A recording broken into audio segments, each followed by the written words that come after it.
important.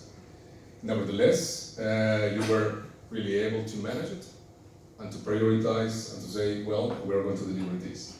Also, the forecast and the budget. We did it, 500,000 less, but the way that we were charging back to the OpCos, the way that we are now managing the forecast, yes, this is what we're going to spend or not use, etc., was a little bit like this, and that was giving us a heart attack in September, October. We are not going to make it. We are going to finish with minus 8 million euro. That was the risk that we had in that moment. So from 8 million down to minus half a million, you can imagine how we were in the LT as well. And last but not least, this is what everybody was telling me as well. So, Carlos, the way that we are collaborating with other areas, but not only internally with the IGS, but outside the IGS, is something that we need to change, to work differently, to talk to them, to understand. And I fully support and understand your concerns, your problem, because we were working in a new ways of doing things. So we were the first one. So this is the first time that we are facing this kind of, but you have to tell me in the big room planning, yes, but there are another priority that is not more important, but we already promised things. So we need to learn how to collaborate. It's not that we are not collaborating, it's how can we collaborate better internally and outside the areas. So, are we ready for the next 4 waves? Sure. Because now we're going to start on the content and exactly what are we going to deliver in the next 3 months. Remember that we are here because we have 2 objectives in our vision. We want to drive and shape Heineken technology agenda. And we own the GIS technology agenda and topics. So we want to enable business, Heineken, to be better. And we also want to do that because we want to continue delivering the long-term value creation as a proud and independent brewer around the world. This is why we are doing this. And also because we want to increase the user experience for our customers, consumer, clients, employees, and at the end of this journey as well for us as a professional and personal. That's why we are here. So how are we going to do it? And this is for the people who is the first time doing the beer room planning. This is our journey for 3 years. We already did the big room planning in July, in September, June, July, and now we're doing here in January 15. So we're going to focus on what are we going to deliver in the next 3 months, knowing and understanding our goal. Everything that is here, and you have been discussing this with also your financial colleagues and also business partners, and also business. We know already where they want to go in the next 2 to 3 years, but we are going to discuss what exactly we need to do in the next 3 months. All of you, you know the foundations, you need the requirements, and this is the most important thing, to focus always on the value for the users, customers, and clients. Based on this, you are going to take into account the results of the Wave 4 last year. You are going to also start working more the user experience. You have to take into account what is the portfolio program for the next 6, 3, 1 year, 2 years, because we need to start enabling also those programs. And the tickets in service now, incidents, problems. We are also going to bring here the innovation, benchmarks, what other companies are doing, because we need to deliver new things for the future. It's not only to deliver things for the next 3 months. Also, we are going to confirm the OKRs that are there already updated, and you have already the parade. And last but not least, also all the conversations that you have had with the GIS technology functions. What you need from me. And this is an example. So we are going to start in this big group planning with more specific and tangible epics from the financial business partner, GIS technology function, that they are going to be now part. And the next sprint, or the next wave, we're going to bring more and more until we have the full GIS area together. I already updated a little bit, and you will see in red what is the operational excellence for this year, and it's already moving as well. So it's not new for you, but you can read it as well. And I already updated the objectives for the next 3 months for the operational excellence. What is really needed on top of what we need to deliver on value, automation, etc. And that's also posted there. So, having said this, I'm going to give you the stage. Yes, and thanks, and absolutely happy to be here. And Mark was right. So, with the comparison to his son, because we were really waiting and eager to join the big room planning. Because last time, actually, a few people came to me and said, "We are not there. Why? We should be there. This is the place, this is the day, this is the event where the whole planning takes place, and we're not there. So, are we still on the agenda? Do we will get priority?" But also actually indicating that you more or less live a little bit in a schizophrenic world where you did quite a lot on the GIS Central. However, there was of course all the business demands as well that were more on the original way of approaching you. So, very happy that I'm here, very happy that we can now start including some of the functional domain business requests from a capacity perspective. And that is also what's presented here. First of all, so at the inner circle, it's the IT, the central IT, which actually gives guidelines, gives enablement, is working for the functional domains and the regions. However, we were not able yet to provide you our input, our requests. So today, that's the start for me and a nice start of 2020. Responsibilities, those are clear. So maybe we can go to the next slide. I don't have the, so yeah, okay, let's see.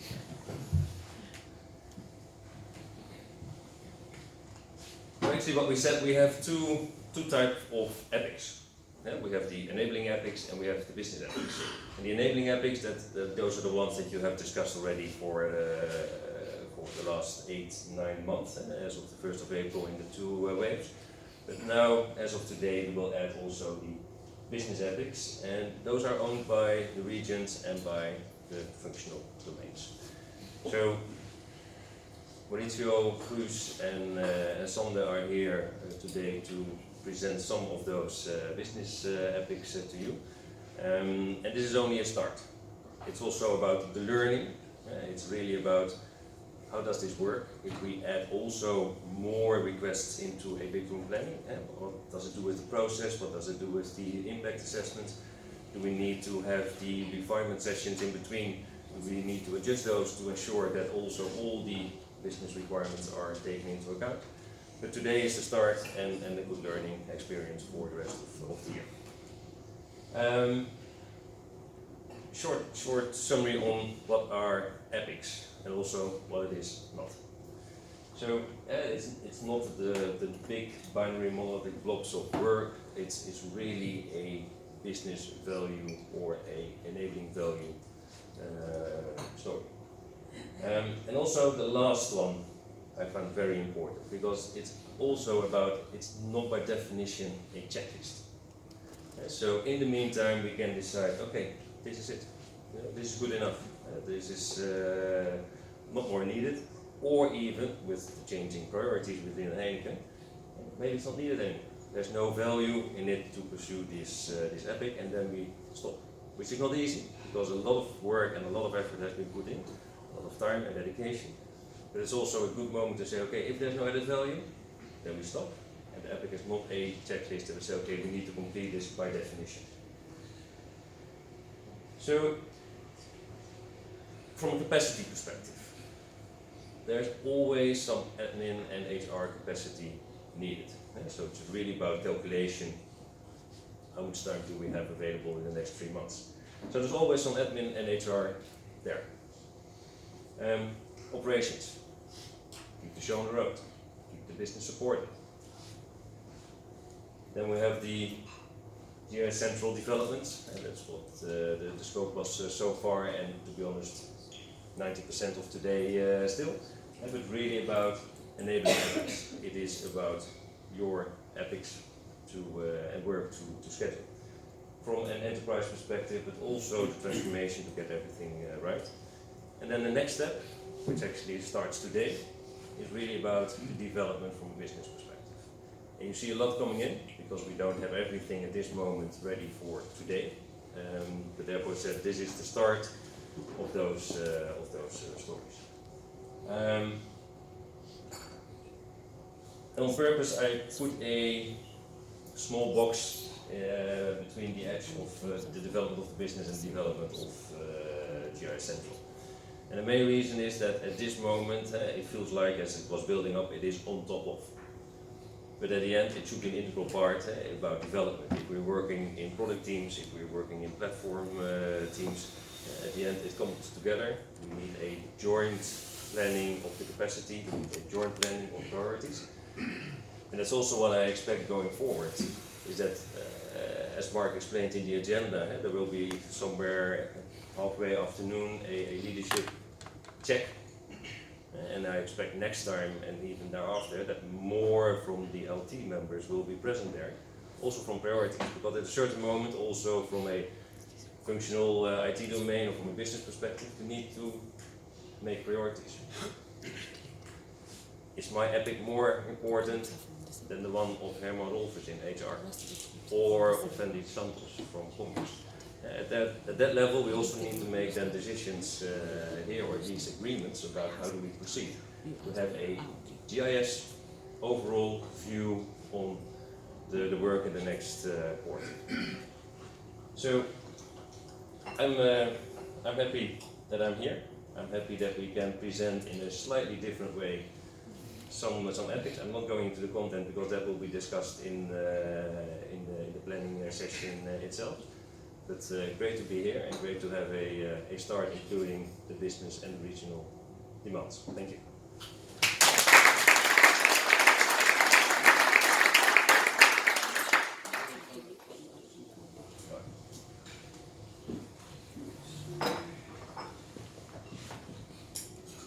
So for the Q, Stand away the mic. so for the Q&A, what questions did we have? Actually two. Looking at Tanya. Is this Yeah. the complete screen? Yeah, So super guys, clear. any questions? So functions getting more and more involved. Oh, what? Yeah, let's first vote or put in your questions. Maybe take 1 minute to. Yeah, let's take 1 minute to jot down the questions, and then you can also like them or not.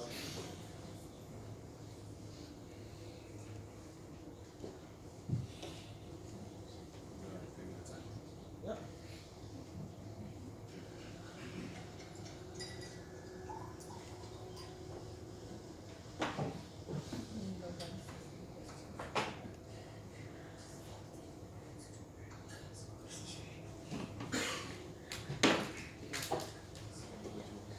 Clear winner.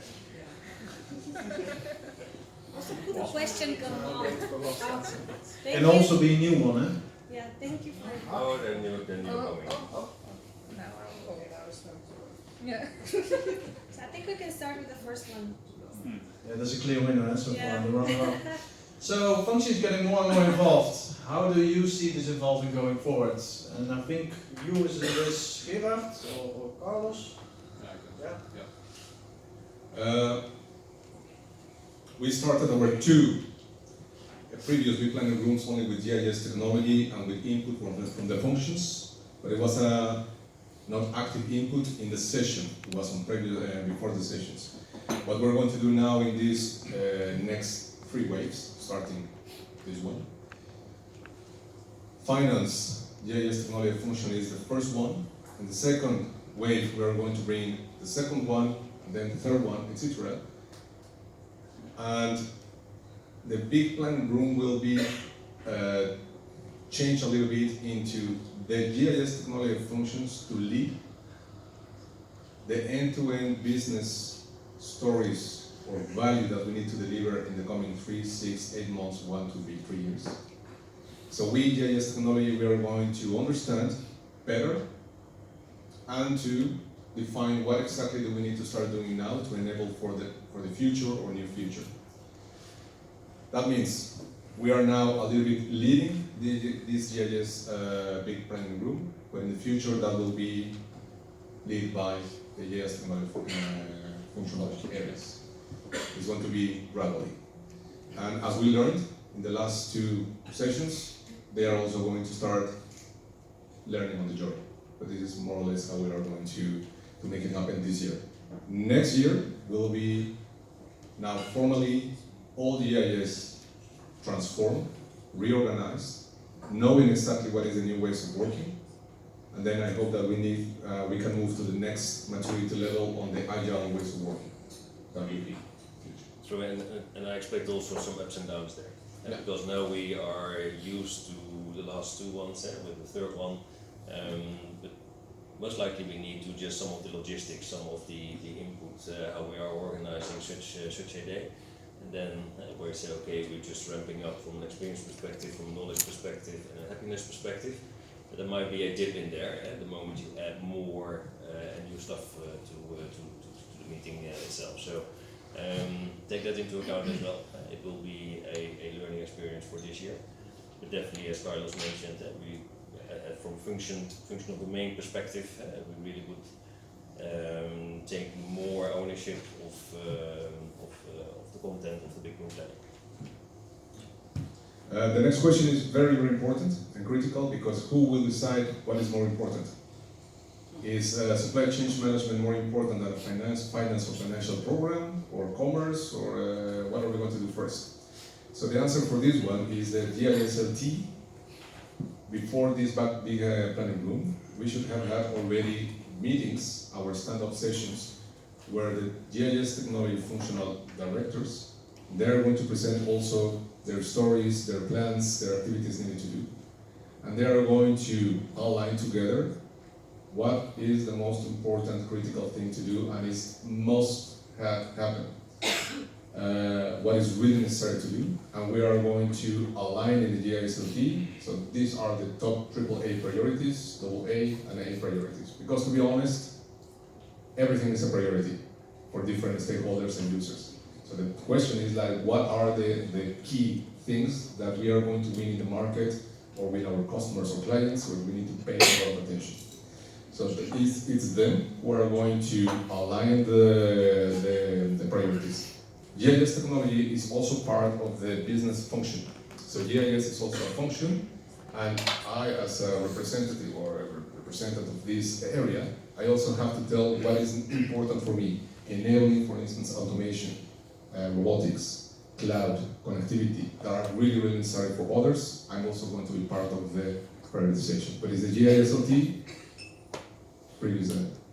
Yeah, and just to put it slightly different, it would not be fair to leave that with you. Yeah. Because you will never be successful because there will be disappointments. One business or one function or one region. So you really will be in that not popular sandwich position where at the end you never do right. So from that perspective, it's about priorities, and then we should take that from an LT perspective, and there we should take the decisions at the end. We can then also do some discussions with our respective businesses or regional entities about, hey, we have a clash. But worst case scenario is that we don't do anything from an LT perspective and say, okay, you sort it out, knowing that it's actually not possible. So that is a task for the LT. The next one is, how will business epics translate it into product backlog? You want to? Yeah. So, of course, this is with the product owner together with the product team. So, if this is something that a business, a function, or an OpCo wants, then how can we slice this into either features or user stories? So, I believe that's always with the product team actually. At the same time, we use the same template for business epics as enabling epics, because all the learnings that we now have in doing the same for the enabling epics, we can also then use for the business epics. So I hope that covers it actually, and if not, then if this is still in your mind, reach out to me or one of the Agile coaches and we can work together on it. There was one question about do we foresee one big room planning for GIS technology and functions? Oh no, it's number 3. That's always nice if you turn around in a second. Yes, that's what I see, but then also include regions in the question. So when we have one planning, we can just come to a collective conclusion on what is possible and what's not possible. Otherwise, you have a kind of scrum of big room planning, because then you have 3 separate ones on technology, functions and regions, and then at the end you need a scrum of big room plannings to see whether that is possible, yes or no. That's not really effective, to my opinion, because then you never come to a commitment. So from that perspective, yes, I do see one meeting for the whole of GIS. For the business epics, does the region represent the OPCO? Yes and no. So for the trouble. How do we? Sorry. No worries. Trouble. How do we support Agile ways of working with the IBM team members in India in 2020? Well, this is part of the not issues or problems that we have, but something that we need to discuss on our contracts with our partners. 2 things. We need to adapt our contracts with our partners to figure out what they are going to invest on these new ways of working, as we have to do it as well. Second, you have already lessons learned in the last 9 months where people from our teams, they go to India and they work with them, align with them how are we going to work remotely. But they are also doing the same thing. So this is something that we will continue doing. Of course, we're not going to send 10 people only for one workshop, but we need to do it both ways, taking into account our budget as well.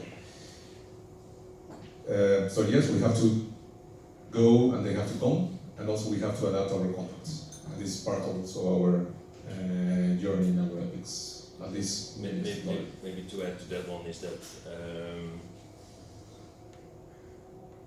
we renewed the contract with IBM. But this is specifically on IBM. Right. So we renewed the contract with IBM just to reflect our new organizational setup, our agile way of working, also in the contract, because there was a mismatch with our structure and the way the contract was designed, I believe, two years ago. So also contractual now with IBM, we have catered for the new way of working. That contract will start by the 1st of February, therefore we have not communicated it broadly, because at this moment we're working on a transition and transformation plan, which actually means that all our GIS colleagues will be informed about the changes and actually what does it mean from a contractual perspective, but also how did IBM align to us.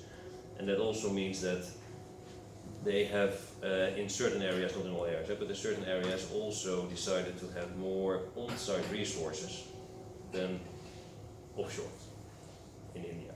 Just to accommodate this question, because Agile, it's not only about proximity, but it definitely helps if you're closer to each other working. So,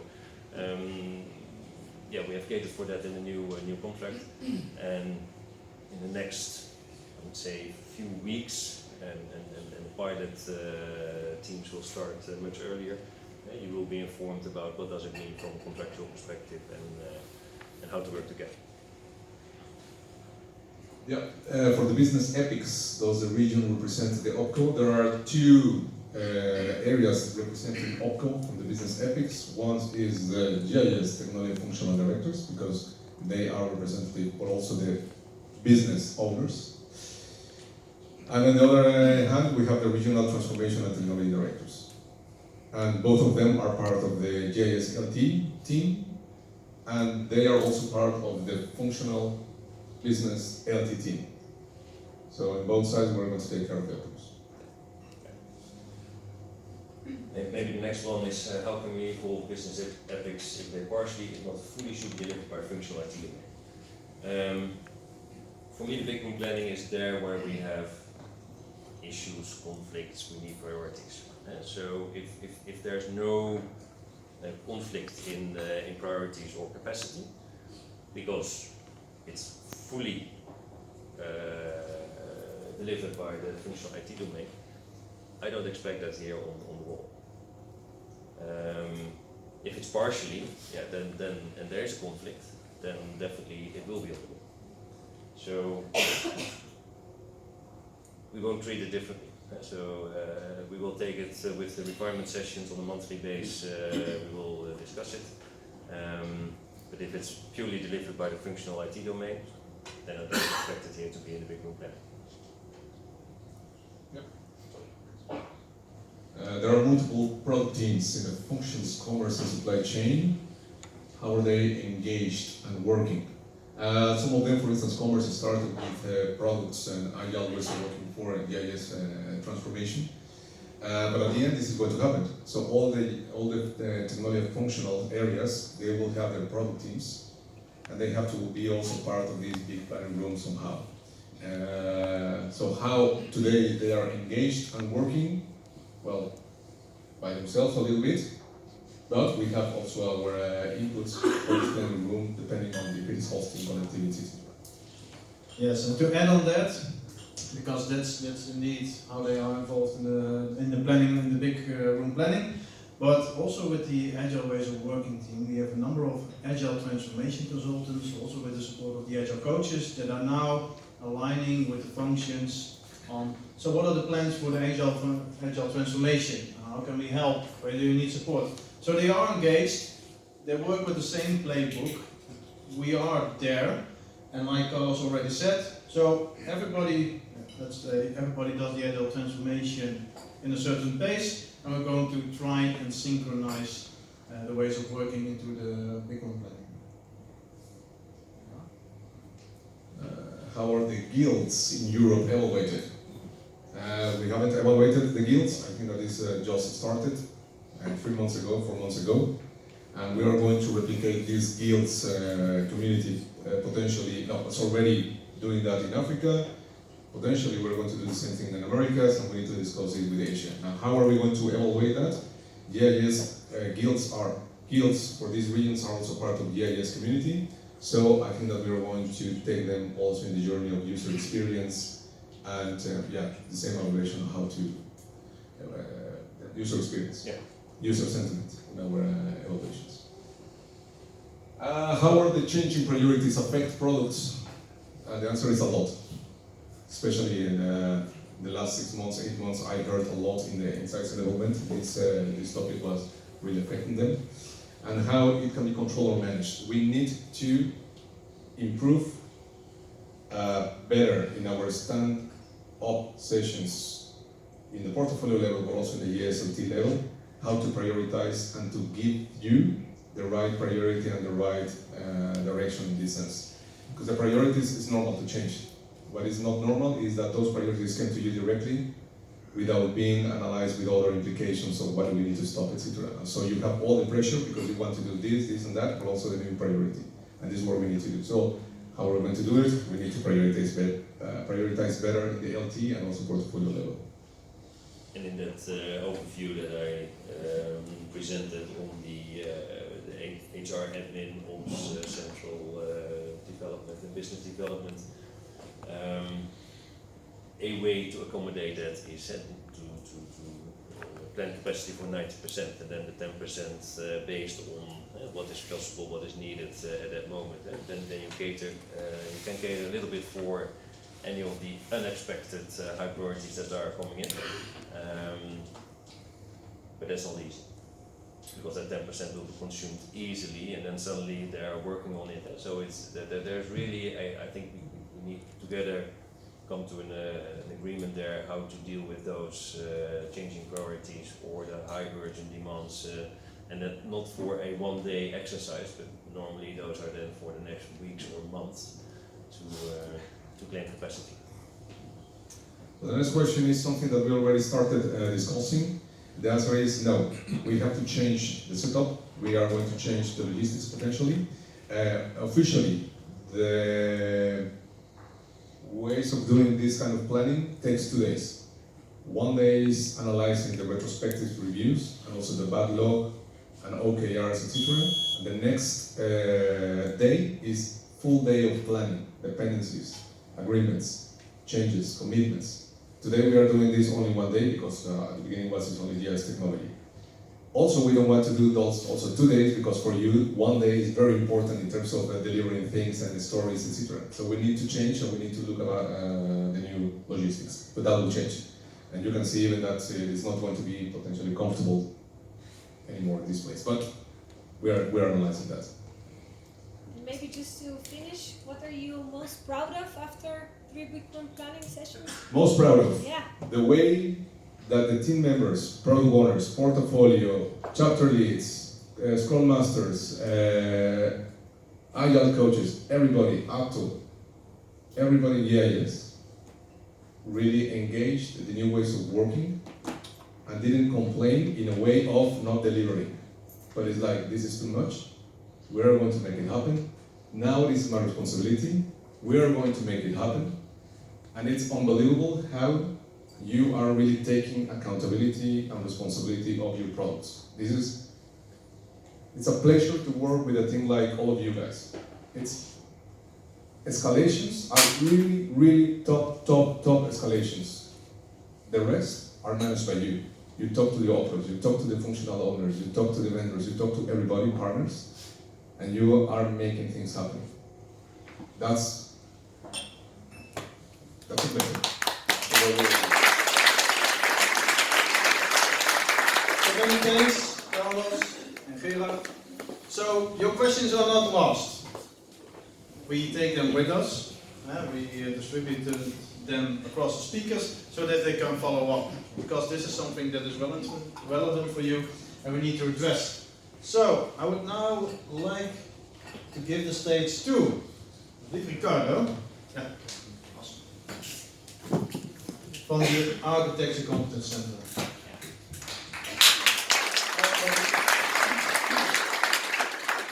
Thank you. Last time I had a presentation for this big of an audience. It was almost a year ago at my previous company. It was all financial people, so different crowd probably. For those of you who don't know me, probably 95% of this whole audience, I'm Ricardo Sluter. I'm working as an enterprise architect in the Architecture Competence Center. And for those of you who don't know what the Architecture Competence Center is about, I'm going to let you read it, but my explanation of it is we are here to help Heineken achieve a future-proof technology landscape which enables the business to do their business at its best. There are way more words, and we changed our vision a little bit due to the upcoming data-driven transformation program, so we added 2 cool words, superfluid experience and scalability across all costs at speed, which is 2 top priorities for the Architecture Competence Center we need to look at, and I think for GIS as a whole. Previous wave planning, Arno gave a presentation about 2 architecture guardrails that were required by the teams. First question to you guys, in order to keep it interactive, is does anybody still know what those 2 architecture guardrails was? And if so, raise your hand. I'm not going to ask you to answer what it was, so pretty anonymous. And I see no hands, which is quite frightening, which is these 2. So we asked you to log your architectural decisions. Now raise your hands if you did log any of those architectural decisions. Some hands. Which is great. And technical debt is logged. Also people, yeah, same hands almost, okay. Teams who are doing this really good, teams who are not doing this, I ask you to start doing this. Because it's really important with the way forward where we are going to have these kind of things at our tip of the hands. Because we are going through a major change, or we will be going through a major change in the technology landscape. And if we don't have these things available, we are not sure where we need to evolve in our ways of working, in our technology stance, etc. So start doing this or keep doing this. For this wave, we are going to ask you to classify your applications according to the new architecture framework. And if I just leave it at this, you will all say, well, what is this? So in the next sheet, I'm going to explain what the architecture framework is. I'm also going to give a little bit of a sneak peek in what we are going to expect starting from the next wave, because we want to be a little bit more tight on the architectural governance, given all the great and big changes we're going through. So for the next wave, we are working on a epic start architecture, which we are going to require from the teams. And this has a maybe negative connotation, but the epic architecture is supposed to be a really simple thing. So it will be just a couple of PowerPoint slides in which you indicate where am I going to touch the landscape, what are the interfaces going there, and what are the changes I'm going to do. This is in order to have the visibility and the ability to identify if we are doing the right things and if we are going in the right direction with the landscape as a whole. So in the end, we have 3,500 applications in our landscape. The landscape is highly scattered, and we need to become a more harmonized, or go towards a more harmonized thing. And we think this is one of the ways we can achieve this within an agile organization. So no big architectures up front, but just for an epic, a really small thing. So, the architecture framework, which we have been working on. I'm going to be really quick in time, because this is the last slide probably. With the data-driven transformation, we have worked on a new architecture framework. And the framework basically states we have 3 types of classifications of applications in our landscape. The first one is the core. So that needs to be really strictly governed, really standardized, and we want to have that the same across all of Heineken, which is something different than what we are doing today. We've got business platforms, which are cloud-based platforms, which we want to enable specialized areas of business in order to get to the best of ways of working. The third one are the digital products, which are bespoke or custom developed products and can be bought from vendors as well. But that's where we really want to differentiate as Heineken. And the last part, which is a really big percentage of the current landscape, is what we call contained, local and heritage. It sounds really old. Maybe it isn't, but it's just, keep in mind that this is where we have the scattered landscape. It's not integrated, and the other 3 circles, or the other 3 parts of this picture, are all integrated and tightly coupled to it. Loosely coupled, but tightly integrated. Yeah, almost made a mistake.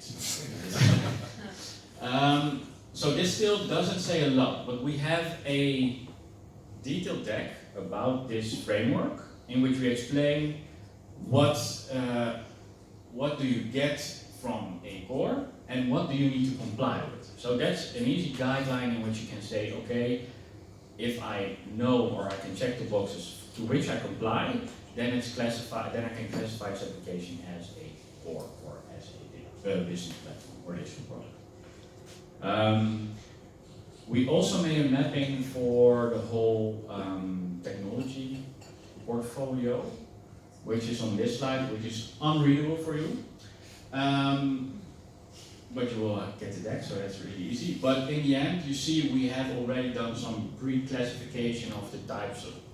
It's unreadable, I see it even in the front. So I'm just going to point it out. Information security definitely is within the core. So that's one of the things we say it will be strictly open. One of the other things which we will basically do, or we think as architects is the best way to put it in, is the workplace services within the core. IT asset management, for example, is in the digital product, so we have ServiceNow for doing that right now. And there are a lot of more things in here. It might not be correct, this is our initial thought about it, but if you have any explanation or any clarification you want to do, please come forward. And this was already my slide, so I don't know, for the Q&A, is it later on? Or do you want to do it now? Let's do it later on, yeah. Coach? Okay. Yeah.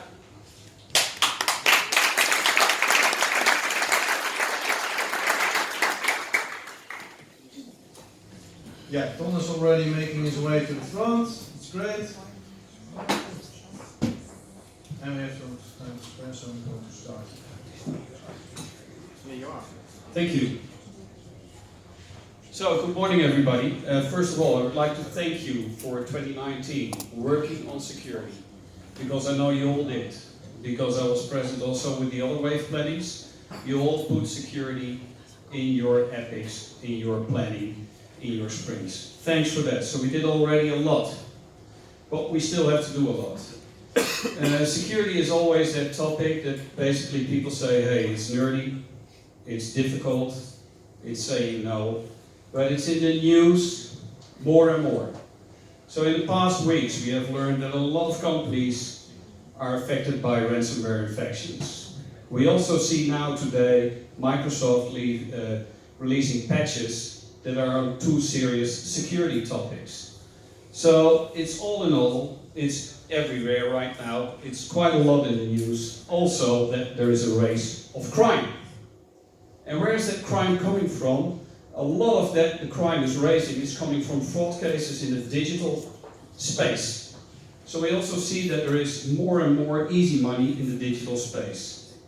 And we are not resilient enough to that as well, as a business and a lot of businesses. We are confronted with very smart and creative guys that are trying to misuse our processes to basically earn fast and easy money. So we still have a lot to do. The title is The Picture of Success for 2020, because it's about what we think for security from the Security Competence Center are the really important topics for 2020. But it's based on a strategy that is on our ambition and vision for the coming years, what we want to reach. At the end of the day, we want to be more resilient. So we are going to be that resilient enterprise that Gerard already mentioned. And that's also with security. We have to become more resilient. We're not going to be 100% secure. And we will never be. But if we are resilient, we can handle all those incidents that are fired at us. And we can do that in the right way. Without that, it's going to impact us in the wrong way. So we can still handle it. And we have basically, for that, we have created a strategy that runs until 2023. Why is it this long? It's because it's based on the AP of 2020 and on the strategic plan 21-23. And that's really with the endpoint in mind that we basically have our vision and ambition reached. So basically, it was already said, we have this scattered landscape, and we know and don't know what kind of IT assets that we have. And we know and don't know what kind of business processes are running on those assets. So basically, when we get an incident, we not always know what is the impact for Heineken. Is it in the test environment that we have a critical incident, while we might have a high incident in the production environment? Do we really know where to put our priority first? So we need to get to know our IT assets and which business processes are running on it, so that we can make informed decisions on what to protect and where to act. But we also have then that scattered and diverse protection, because we don't know actually what we all have around the world, in Central and in our opcos. And the awareness of our people, we need to work on it as well. So at the end of the day, we need to make risk-based decisions on what protection that we want to bring in, and we need to basically be able to do that to also bring that security awareness to our staff, so that we can make those risk-based decisions. We need to go from unstructured monitoring to really detecting in real time and being able to act on it. And we have been working very hard on that already for the past years, and we will do for the coming years as well to improve that monitoring and detecting of what is really happening. Because one thing we will know, we will get hacked. We will have incidents. So we also need to be able then, if we detect it, we need to be able to respond quickly. And we only can do that if we have really that capability to do that. That we have that insight, that we know actually where to report, that we know what the structure is and how to basically perform those responses. And last but not least, our cybersecurity recovery plan is incomplete globally. Yes, we have these crisis plans. Yes, they have digital in it, but they don't cover Heineken as a global organization, so we need to work on that as well. So this is the long-term vision. And basically, for each year, we then have said, okay, what would be then the picture of success at the end of that year? And basically, for now, we will be focusing on 2020. So we also have 2022 and 2023. This is all in the deck, and you can read it. However, what are now the important things that we would like to reach in 2020? So we really need to work on our IT asset management, our CMDB, our configuration management database. We need to get that up and running so that we, in case of a security incident, can already know the impact and which devices and topics are involved in that, which is not always possible right now. That we have a one-stop shop for incidents and security incidents, so that everybody knows where do I need to go with my security incident, and then we also have the process behind it to handle that incident and to report back to the organization as well. What we need to do in the protection is that on awareness, we need to work on that our click rate is going to be lower than it is today. Although globally it is in 11%, here at head office it's above 20%. So we need to work on to get that next year below 10%, the year after below 5%. We need to work on that. And we need to do that by educating you on awareness and by the phishing simulations that we also have done in the past months. But we also need to work on that incidents coming from our laptops and desktops that we're using, and the impact of those incidents by the end of this year are limited to moderate or minor. So that we don't have any incidents anymore coming from our endpoints that we are using that basically could be able to impact the whole of Heineken or multiple opcos. That's what we need to work on. Also that our Active Directory is protected in the right way. We already did a lot last year, and we are basically concluding that in this year. Next to that, we need to perform security impact assessments for all solutions that we are going to use. And the Security Competence Center will provide you the means to be able to do that and the support. So I'm also happy that per the 1st of February, my whole team is complete. I then have also 2 extra resources on board. So that means also that we are better capable of supporting you in your questions. What are you really expecting from me? How do I translate these guardrails into my solutions, and how can we do that? So we have then the capacity to support you in that as well in those discussions. We need to work on our Security Operations Center, and that's really going underway, and the planning for the whole year already is in there, and for wave 1 already in more detail. So really working on that. Happy to see that we are going to work on that. But we also know that we see that we still have in our environment a lot of vulnerabilities, and we need to work on that. By the end of the year, we will get rid of all critical vulnerabilities. And it's not that we have 10, no, we have thousands of those globally. It's not only in Central, but also in the opcos. And we need your support to basically be able to remove them. One I was basically in the protect. We also have audit findings. And we all get audited, and we all get the reports, and we all have these meetings, and we all provide management comments. In those management comments we said, yes, we agree with all the finding, and yes, we will solve it in 6 months, 9 months, 3 months. However, we have overdue audit findings. But we said, yes, you are right. And yes, I'm going to solve it in this amount of time. We really need to focus on those.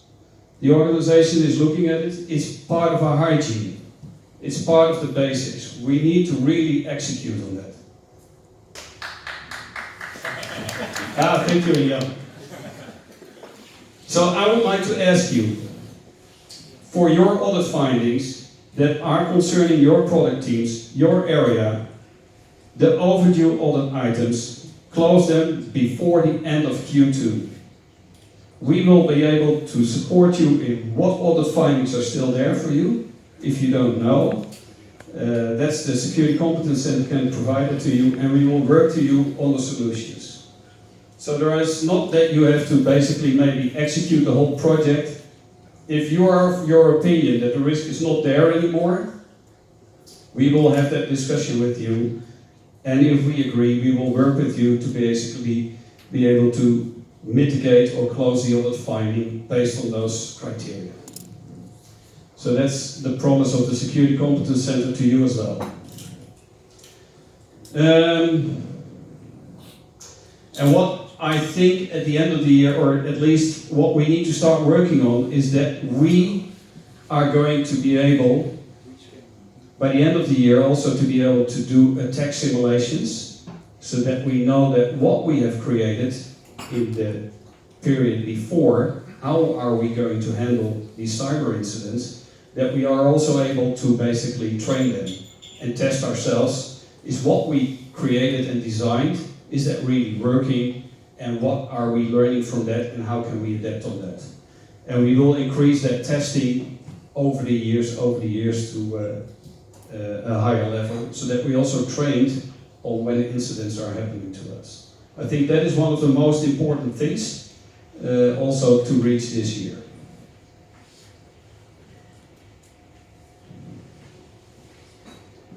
So that was it from my side.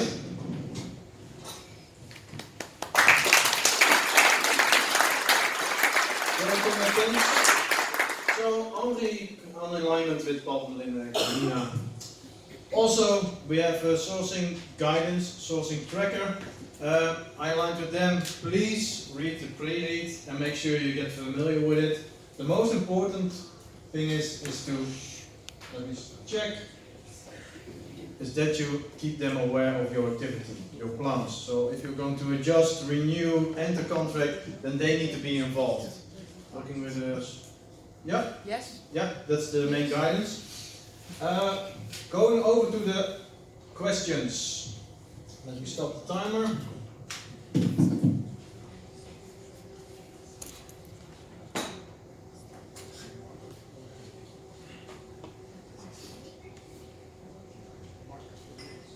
Yeah. You saw it. Yeah? Yeah. Okay. Yes. Awesome. What's the tool place where we can catalog the architecture one? The right answer to this question is not there yet. We are considering 2 different tools. But it's really important to document all your CIs in ServiceNow, and we want to have some extensions in there, for example, for the application classifications. But in the end, we are working with it. We expect it to have finalized the implementation and the assessment and implementation within this wave. So to be followed up on. Clear. Next one is.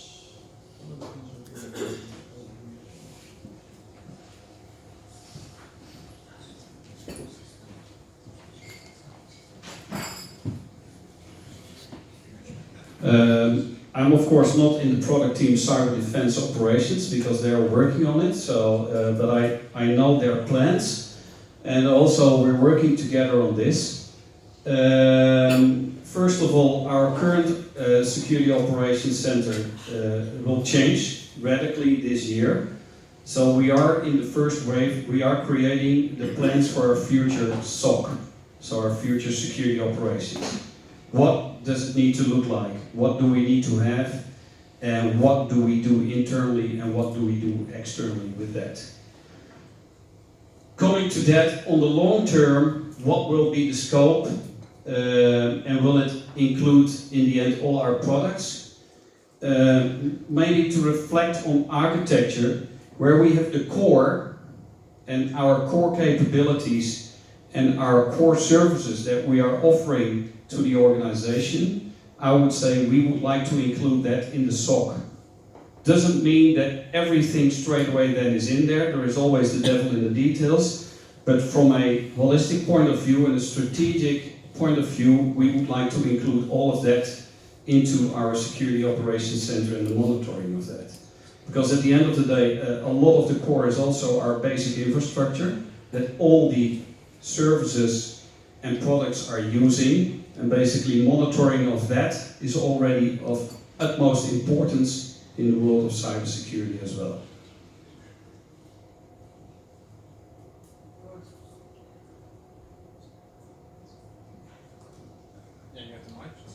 Yes, who decides in the end? Is of course, and that's exactly why I said that basically our strategy is also based on AP and SP 21 and 23. And that's all about what we are saying that we are going to need from a budget perspective, where we need to go. And also what we see in our strategic plans, what we think that we are going to spend in 21 to 23. So we have a big influence on what we say in what we want from a security perspective, what we want to reach and how much we want to spend. And exactly it's our role to also then explain what the value is that the organization gets from it. So I think there is really, from us, it is the perspective to explain that and to bring that forward. At the end of the day, if there is no money for it, or choices are different, that depends on the whole discussion. And that's balancing of the different priorities in the organization. So security is not the only priority topic in this organization, there is more to it. Okay, next one, that's for you, Ricardo. Are we following any architectural frameworks? Good question. To the latter, the answer is absolutely not. And that has a reason. Most architecture frameworks are designed for an ideal world and changes that happen within a single enterprise or single organization. We, as Heineken, are a federated organization which brings way more complexity to the organization. The other hand is we are having a mix of agile ways of working and still standard ways of working. So no, there is no architecture framework that addresses that, so no, we are not using it. We are using best practices from various architecture frameworks and architecture modeling languages. So we are using parts of TOGAF, we are using Archimate as a modeling language, and we are considering more and more architecture frameworks to be used. But in essence, we just take out the parts that we can use within our organization and make our own Heineken architecture framework. Great, next one, which there are too many portals now for each team, which is really confusing for users to find where to go for what. Plan for single portal. I'm a bit struggling with whether this is competence center only, but also the product teams, and maybe even functions. Yes, you're right. I think a good solution for this is we have the GIS service catalog in which you can document a lot of things. That's my personal opinion, to be quite honest, but I think everybody can put their stuff in there and then that's a single portal you can go to for information on these kind of things. Great, and like I said, I believe, Carlos, you're in the back, you touched upon user experience just earlier on. I think exactly with user experience in mind, these are the types of input we want to have more and also act upon in order to have a better user experience.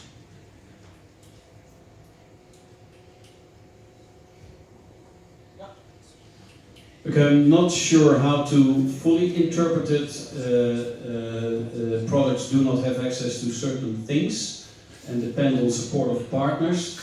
How can we handle? If this is an issue, please contact the Security Competence Center and let's have that discussion. Because then, at the end of the day, the devil is in the details and we need to discuss and give you guidance on how to handle them. And I appreciate if you see these kind of things, to bring it to us. We might not be able to solve it straight away, but we can work on it. So basically, also the renewal of the contract with IBM, security played a role in that as well.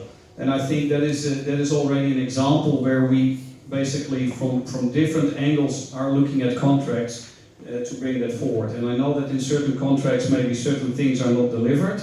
And some of them are already on our radar, and we are discussing that, how we can bring that into contracts or in other creative ways, basically bring it forward so that we get what we want from that as well. But if you see those deficiencies, please contact the Security Competence Center and let's work together on that. I think that's a nice bridge, because security competence centers, other than you, who and where are you located, so that we can bring it? Okay, we are mostly located on level 5, and in my team we have basically 4 regional security and risk leads. So for Asia Pac, that's Melvin Kwang. For Americas, that is Carlos Soto. For Europe, that is Gavril. And for Africa and Middle East, that is Gisette Lintas. These guys are working closely with the OPCOs, the IT managers in the OPCOs and the ISOs, the information security officers in the OPCOs. And then we have one guy that is basically doing privacy security. For corporate office, that is Dennis Voges. And then we have 4 security specialists. And basically 2 of them are starting per the 1st of February. One is a specialist in the process control domain. We'll be working quite close also together with the people that are working in the PCD security program. And another one is basically infrastructure and hosting specialist, who will be starting working, of course, with networking and hosting. And we also have Thijs Verwaal, who is basically for cloud and applications. He's the guy to go to and to contact, mostly on level 5 for cloud and applications.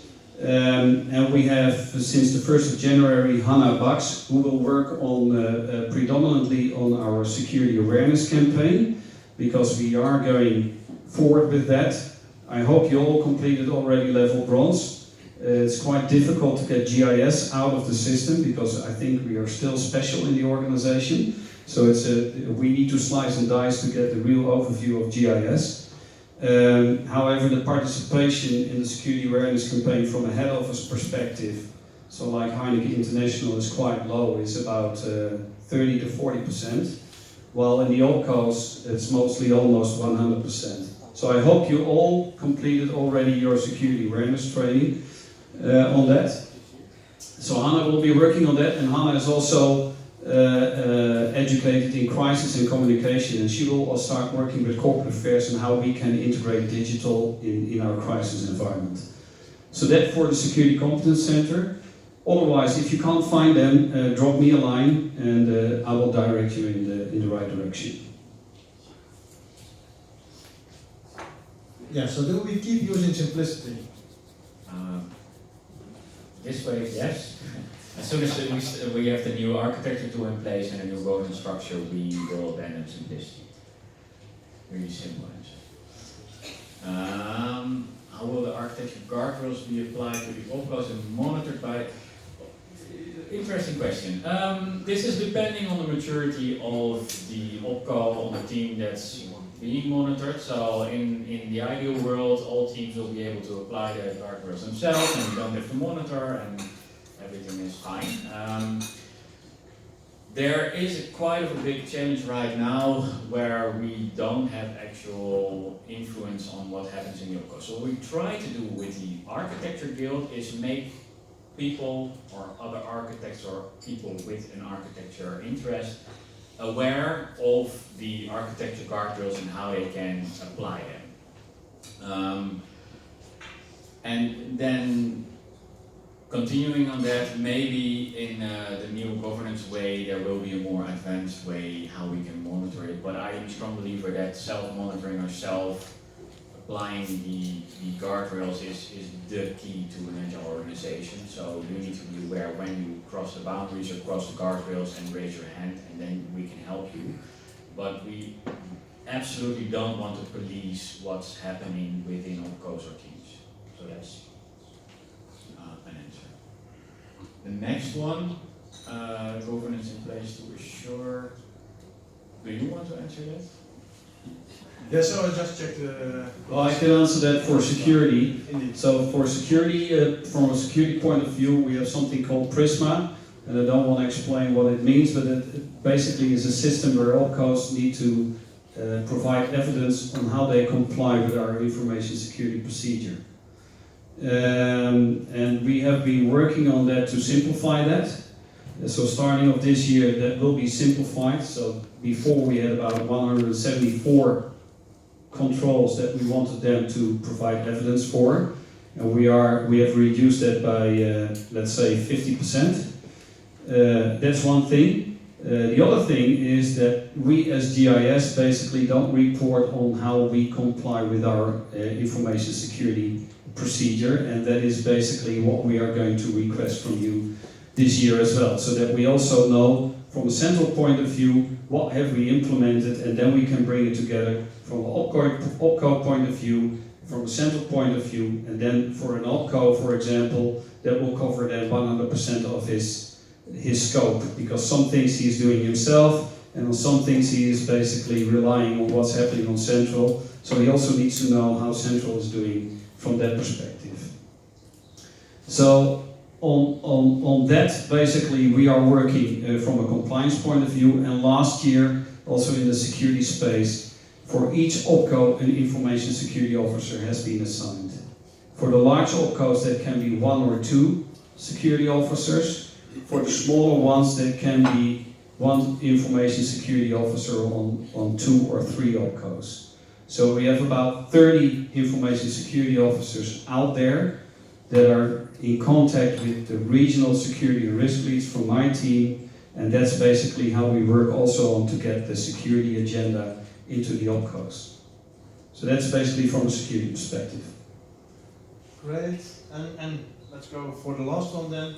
Architecture framework. How will contained local evolving of the opco? Really easy. It needs to drastically be reduced the coming 6 years. If we want to be able to scale at speed and have this super fluid experience, it needs to be really small. Because the only way we can achieve it is with having a good standardized view on things and having the good integration. So that's the answer. Good. Do you also want to answer No. that one in the nick of time? I'm not really getting the question. So who's responsible for what and how do we interact? We have the central guild, and we Bojan leads the architecture chapter. The architects of the chapter are invited to the guild, and the guild has a different responsibility. And there's also, for example, an architecture guild chapter UK. The architecture guild from the competence center is more on evolving the interactions and evolving the architecture discipline. Yeah, and I think this is also where we are learning organization. So you see guilds starting in different ways and forms. The essence is always the same, also the concept. But for specific guilds, I think it's best to reach out, hey, what are you doing? What are you talking about? Who's responsible for what? And indeed ask the question. I think you will be happy to answer those for your guild. Okay, in the nick of time, thanks. Thanks for the questions, thanks for answering.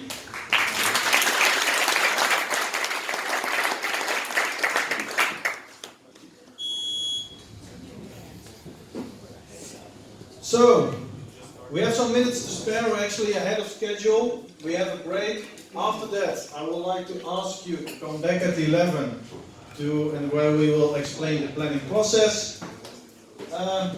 data-driven decisions. We have 2 coffee machines, 150 people, 5 coffees a minute. So we will need all the break that we can have. So please go on, and I'll see you back at 11.